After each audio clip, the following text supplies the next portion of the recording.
Good morning. My name is Lynette Roach. I am Media Relations Director with Black Health Matters, and I'm here to present the session on how community health centers serve the needs of African Americans, dealing with the Massachusetts case study. Compared to our white counterparts, African Americans are generally at higher risk for heart disease, stroke, cancer, asthma, influenza, and pneumonia, diabetes, and HIV/AIDS, according to the Office of Minority Health. We experience a multitude of disadvantages within the sphere of healthcare and medicine, a fact that has been highlighted by the disparities faced by African Americans in the midst of recent events. Now more than ever, it is important for us to take the steps necessary to become our own health advocates. But how have health centers in your community helped you to do this? Please allow us to introduce Michael Curry, Esquire, the President and CEO of the Massachusetts League of Community Health Centers and board member of the National NAACP. Over to you and welcome, Mr. Curry. Thank you. Thank you. It is an absolute honor and privilege to be with you today. I start my presentation with the theme of our conversation, right? Black Health Matters. I am, as was said, President and CEO of the Massachusetts League of Community Health Centers. And in a second, I'll talk a little bit about what my role is here in Massachusetts. I also serve on the national board of the NAACP, that august body of board members representing activists and leaders across the United States, serving the nation's oldest, largest civil rights organization. And I have the honor and privilege of chairing the Advocacy and Policy Committee of the National Board. And as the NAACP goes, that body, that committee, is the committee made up of all the different program areas of the NAACP's advocacy work. So housing, education, healthcare. The chairs of each of those committees serve on the committee that I chair. And of course, we take up the policy issues before it goes to the full board. Health is among those. So it is an honor and a privilege to be with you today and share some thoughts and perspective. And I am going to bring up a slide. So if you give me just a second to do that, and we'll get started.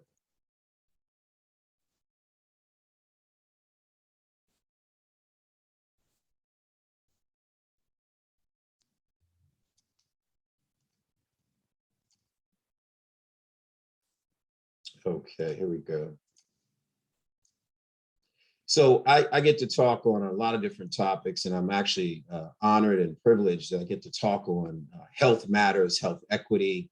I served here in Massachusetts on the Health Equity Task Force, which was appointed by our Speaker of the House and our Senate President and the Massachusetts Legislature, that during the course of the last year got to look in and dig in on the issues of health equity in the state of Massachusetts.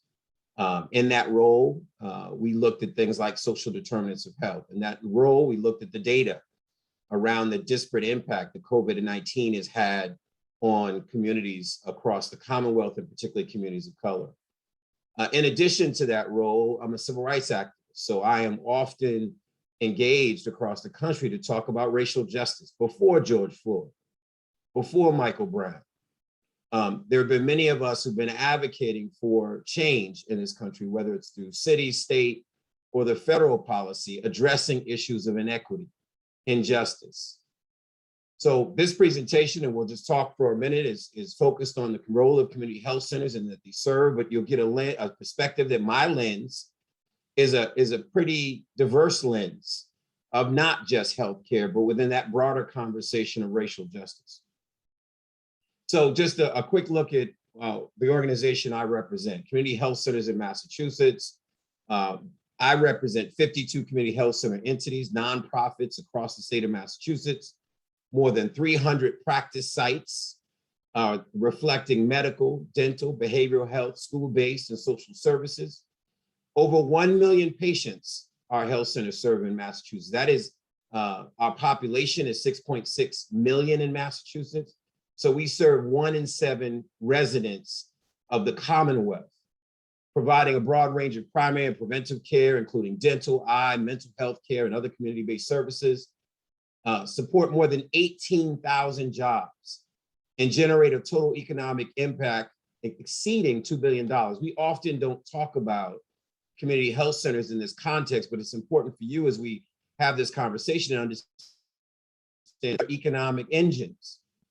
That if we're talking about the communities where they're located, they drive businesses like the mom and pop shops and the restaurants and the grocery stores and the cleaners.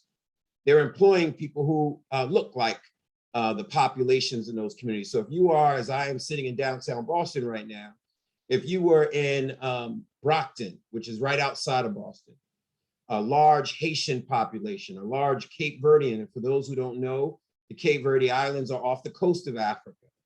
You would walk into our health centers and you would see people from the Cape Verde, people who are Haitian serving you within those health centers, within that health center. If you're in Western Mass at Caring Health Center, you might see the Latinx population represented from the doctor who provides the care to the front desk person who greets you, or the Russian population that is strong in that community. The art on the walls, the music that you might hear in the waiting room.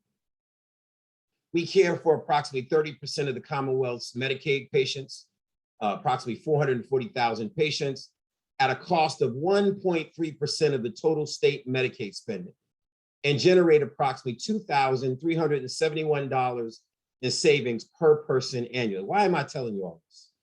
The reality is community health centers save dollars. They are the places that people go to get care, quality care, and it prevents you from being in the inpatient stay in the hospital. It prevents you from going to the emergency room, which are more costly settings because you now have primary care. Over 80% publicly dependent. That means we are treating Medicare, Medicaid, in Massachusetts, uncompensated care, meaning you don't have insurance, and we provide that care for you. You walk into our door, whether you have a job or you've lost your job and now you don't have a job and now you're on Medicaid, wherever you are in your life, we provide that care. And then over 40% of their revenue is derived from Medicaid. Now I want to give you a little history.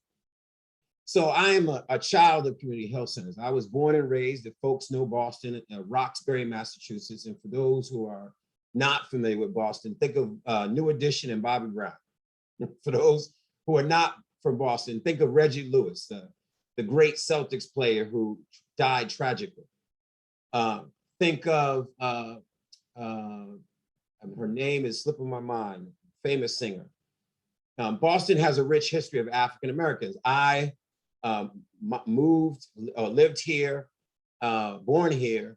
My mother was from Alabama, like many Bostonians, many New Yorkers, Bostonians, many people in the Northeast. Many of our families migrated here during the Great Migration.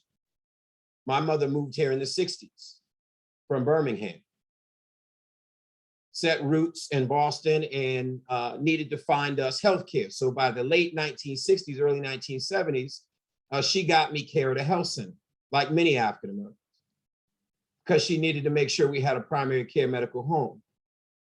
Now I want to give you a little, I want to step outside of healthcare to tell you what I saw when I was in the 60s and 70s growing up in Roxbury.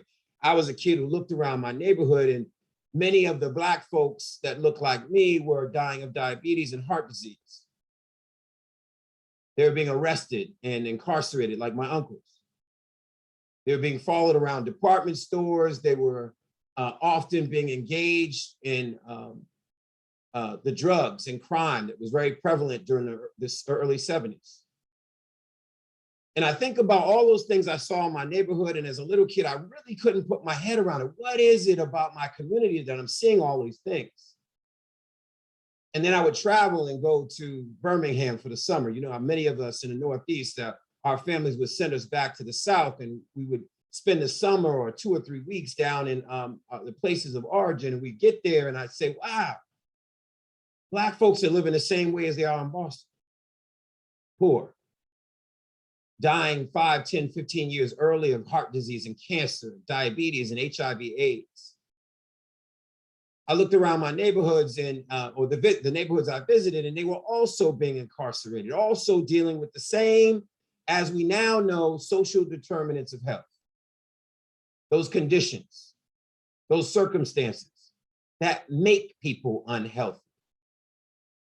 As we know, 75+% of what makes your overall health status is not necessarily the care that you get, it's the circumstances you live in. It's the environments that you're subjected to.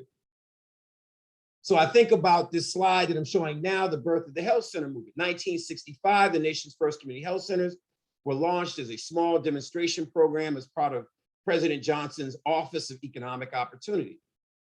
With roots in both the civil rights movement and the war on poverty, the earliest health centers had their mission no less than using the healthcare system to change the health and lives of their community residents. This was groundbreaking. This whole notion born out of what doctors like Dr. Jack Geiger and Count Gibson, Dr. John Hatch and Dr. Green in Mississippi saw as a model to bring to this country, to put in communities like Roxbury, Massachusetts, like Columbia Point. The first health center was in Dorchester, Columbia Point. Second health center, Mount Bayou, Mississippi. How do you bring quality, affordable health care to communities? But it was bigger than that. Because they said it's not just about bringing healthcare, it's how do you bring clean water? How do you bring resources? How do you make sure we deal with the food insecurity and the housing insecurity? And by the way, as you build these health centers, how do we make sure those closest to the pain, as Congresswoman Ayanna Pressley says, those closest to the pain are closest to the power? So that's why health center boards over 50% patients, consumers of the care that health centers provide. That was groundbreaking.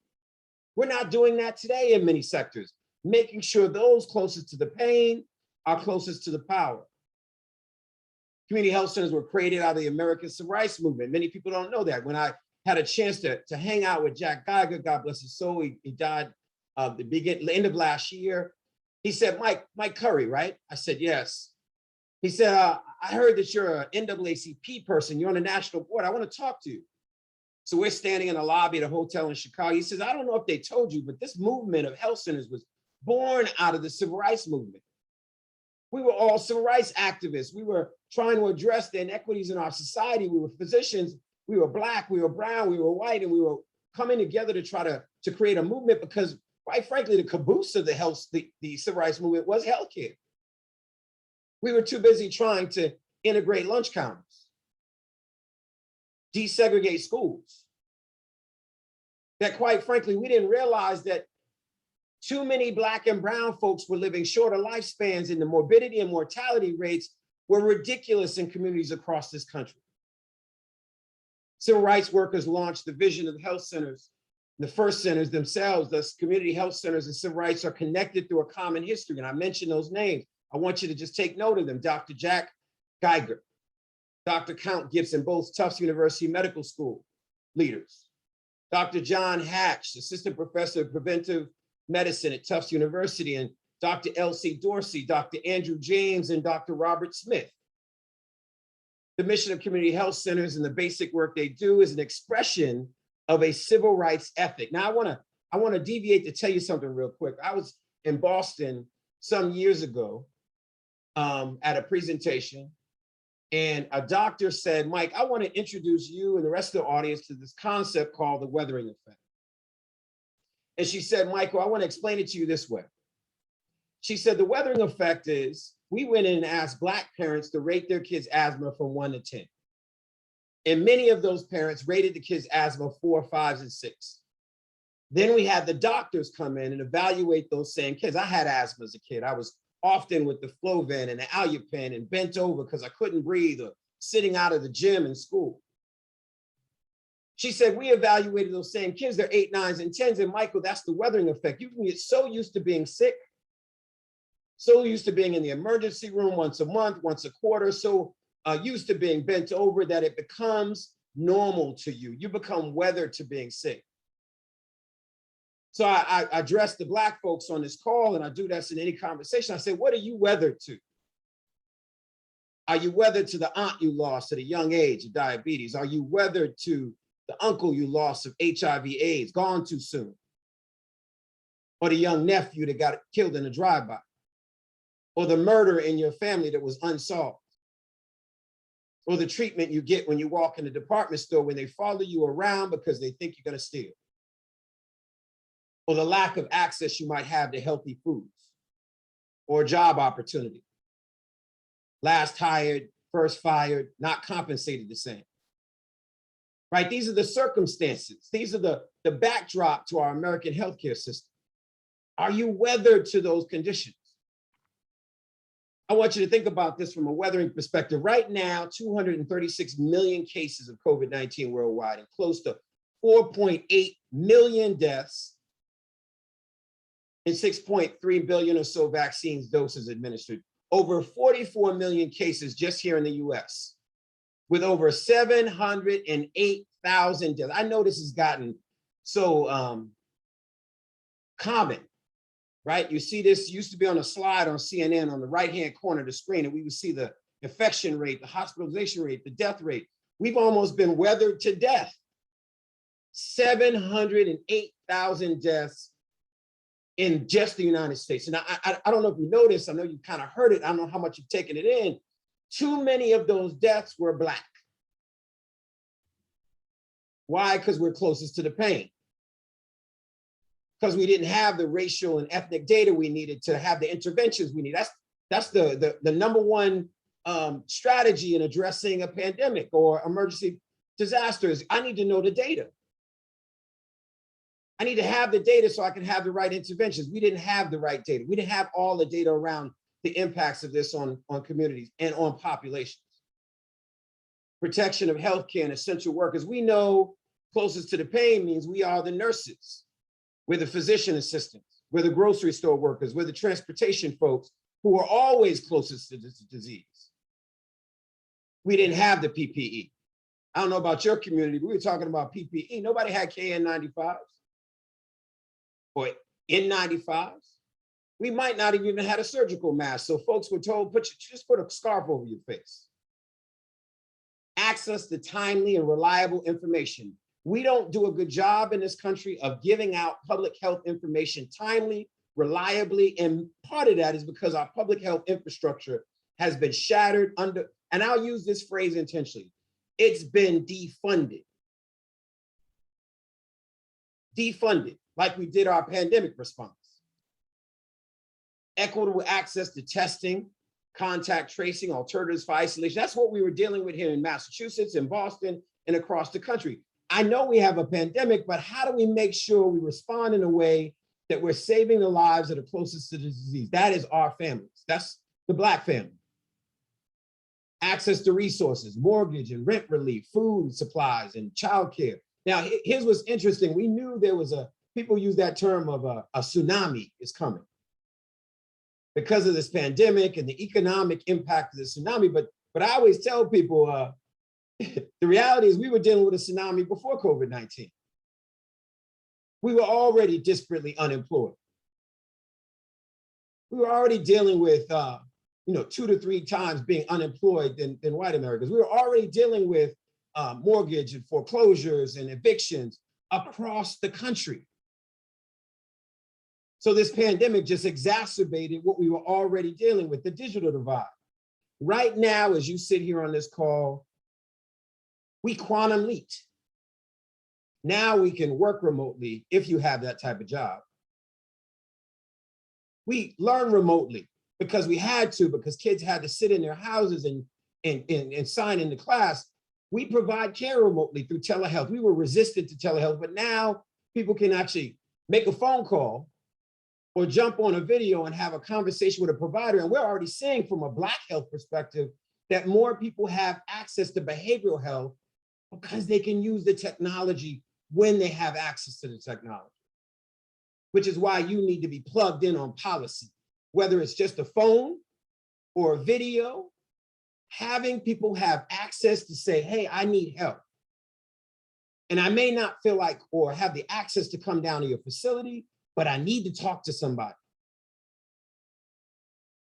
Chilling effect caused by the anti-immigrant policy. We went through 4 years. I know we've all been traumatized by the last presidency. I don't know about you. So many people I talked to, my friends, didn't even turn on their television. They turned off the radio. They just wanted to pretend it didn't exist. But the reality, it did. Policies were being made while you turned off the TV. Decisions that impact your life were being made as you turned off the radio. The anti-immigrant policies were, again, we've been here before, right? I always remind people about Birth of a Nation in 1915. It was a KKK propaganda film. The reality is we got to be on guard, and we got to be vigilant to make sure people don't characterize other people as violent, as predators, as they're going to take your job. The past is prologue. We've been here before.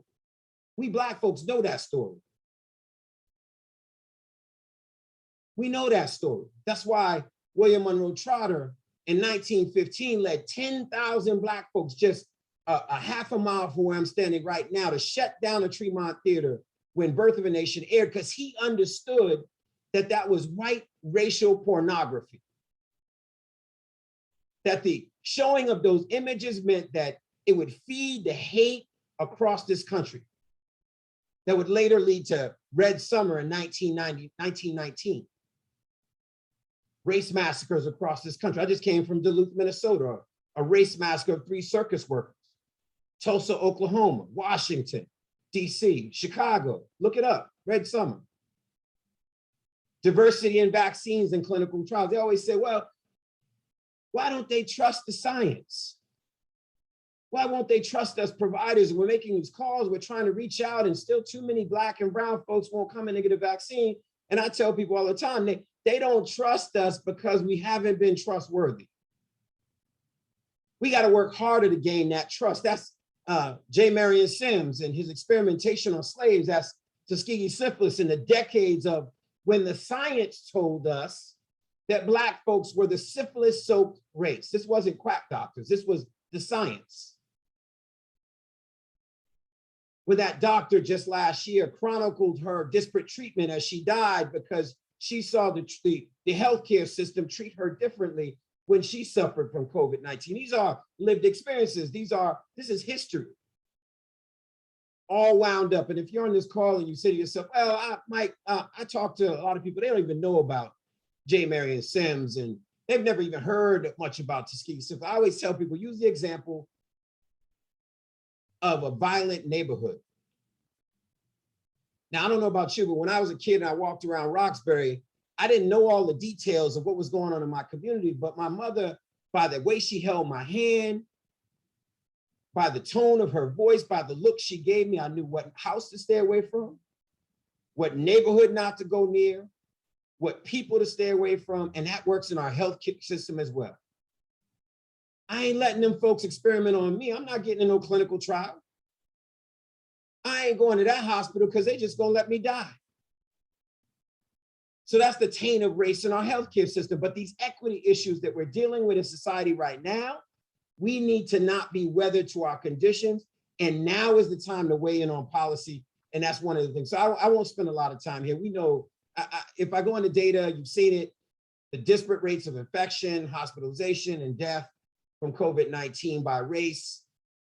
It's been documented, it's been shared, it's been discussed for a year and a half now, right? This is no longer about blaming people for their sickness. It's no longer about blaming people for their conditions. We now know that the fact that many of us are poor, that many of us are housing and food insecure, that many of us are dying of disease is a direct result of history, of being locked out of healthcare. By the time you knew you had stage 4 cancer, you were in the emergency room because you didn't have a primary care medical home. That when Obamacare, and I like to call it the Affordable Care Act, but credit to Obama, but when the Affordable Care Act was passed, we knew what that meant because millions of Americans, and many of them Black, did not have healthcare. That meant I'm not going to get my teeth fixed because I can't afford it. I'm not going to get those glasses because I don't have the money to buy them. I'm not going to check on that pain in my side because I don't want to know what they tell me because I can't afford to deal with the truth. And we were gone too soon as a result of it. Dr. King said, of all the forms of inequality, injustice in healthcare is the most shocking and inhumane. He said that at the Convention for Medical Committee for Human Rights in Chicago in 1966. Again, the disparities. These are some dated slides, but just gives you a sense, right? Infection rates, hospitalization rates. And I always say, again, taking the spin on Congresswoman Ayanna Pressley's quote, those closest to the pain need to be closest to the power. I say those closest to the disease need to be closest to the vaccine. Those closest to the disease need to be closest to the vaccine. That's the equity. So if I don't want to take a vaccine because I don't trust it, I don't know about the science, I think you're experimenting me. We didn't have enough time to discover this vaccine. I don't know what an mRNA, all this stuff confuses me. Then I need you to be waiting for me when I'm ready with a needle. As you work to get me the information on the efficacy and safety, make sure you're ready when I'm ready to give me that shot. But you got to earn my trust. We know the impacts of this pandemic on the circumstances of our lives, the loss of savings and retirement plans. We were already dealing with this before the pandemic, right? Folks, the color of wealth in Boston is a report that came out some years ago. Look it up. Shows the huge divide in wealth among Black and white Bostonians and others. There are national reports. We were already dealing with a divide around wealth before our credit scores, our savings plans, closure of Black and Latinx businesses, that the tsunami that's happened since the COVID-19, the loss of many of those businesses. And of course, those businesses hire our kids, our families, they generate wealth, they're feeding money back into our communities. All this is tied to healthcare, y'all. Increase in the homeless population, food insecurity, substance use disorder, the heightened substance use disorder as people have to deal with that now without access to resources. For months when they were shut in, didn't have those resources. Mental health and trauma, as we thought about our mortality and morbidity for the last year and a half, I might get a cough tomorrow. If I get a cough tomorrow, then I might find myself within the next 48 hours in the emergency room. I can't even say goodbye to my family. So you may not think that sits on you, but it's sat on our spirits for a year now. Adverse impact on credit scores, loss of wealth, all this makes sense to me. But here's why I kind of jump back and forth with a little bit of history. I always bring up Carter G. Woodson, the founder of Negro History Week, we now call Black History Month. He said history was not the mere gathering of facts. The object of historical study is to arrive at a reasonable interpretation of the facts. That's why I bring up Spanish flu, 1918. Unusually deadly disease, call it Spanish flu, because quite frankly, most countries during a war didn't even want to admit that there was a worldwide pandemic going on. Lasted from January 1918 to December 1920, infecting 500 million people worldwide, over a quarter of the world's population, 5 million deaths, 675,000 just here in the United States. We were just a few decades out of Jim Crow. We were closest to the disease in 1918. No vaccines. We didn't know what a flu virus was. There was no infrastructure, no ventilators. I always say this, in our Black communities, and we often have our parents say, when white America catches the cold, Black America catches the flu, right? We talk about the unemployment rate. When it's X for them, it's Y for us, 2-3 times that. When circumstances are bad for them, it's really bad for us. So I say, when white America catches the cold, Black America catches the flu, what happens when white America catches COVID-19? We know what happened. We had comorbidities in 1918. We were dealing with poor circumstances, broken promises of Reconstruction, housing and food insecurity, financial instability, access to food and supplies. We couldn't stock up on water like some communities. We may not have a thermometer in the house. We were incarcerated in 1918. Like we're mass incarcerated now. We couldn't shelter in place because we were essential in 1918 like we are today, and the death toll. So I mentioned Annika, Lucy, and Bessie. Just cement their names in your mind, because they were the Black women that J. Marion Sims experimented on, the father of gynecology. Know their names. He built his reputation, and he did it without using anesthesia. Rebecca Lee Crumpler says some sage advice for all of us, and I'll wind this down now. She said, they seem to forget there is a cause for every ailment, and that it may be in their power to remove it. She was the first African-American woman to become a doctor of medicine in the United States in 1864. I don't know about y'all. When I think about a sister in the 19th century becoming the first African-American woman and working during Reconstruction, treating the men and women during the period of the Freedmen's Bureau. And she did that and created the first book, female physician author of the 19th century. She published a book of medical discourse. That's a bad sister, y'all. We should all know her name. So I'm going to wind it down here and just let you know and I'll end it on this note. I was in a restaurant recently and somebody tapped me on the shoulder and said, Mike, I want to introduce you to somebody. So I turned around and they said, I want to introduce you to Kizzmekia Corbett. Now, y'all, you would have swore I met Michael Jordan in the middle of that restaurant bar that day, because I turned around and said, Kizzmekia Corbett, I talk about you all the time. She said, oh, I'm so humble. But I said, but I want to tell you why. I said, because you were on a team that discovered the Moderna vaccine. I'm so honored to meet you. I said, because I talk about you all the time. There's a little girl in Southside Chicago right now that's meant to find a cure for cancer, but we'll never know her because she doesn't have the academic rigor, the social supports, because there's drive-by shootings in her neighborhood because her teacher thinks she's not smart enough, self-fulfilling prophecy. There's a little girl in Roxbury or South LA or North Minneapolis, and you represent what happens when all of us can live out our talents and Black folks can thrive and get into STEM, and we provide research and we provide medical advancements. That's who Kizzmekia Corbett is. So as we wrap up Black Health Matters, Black health really matters, but we need to be as impatient with health inequity as we were with a knee on our neck. Because quite frankly, many more people die of heart disease, cancer, and diabetes way unnecessarily gone too soon than they do by police violence. We should be marching in the streets when we understood that health inequities were keeping us from achieving the lifespans that are normal for any other American. So I want to say thank you for having me today. I know there's a lot of passion in my voice, but I'm excited about this moment because Black health matters and we now understand why. Thank you.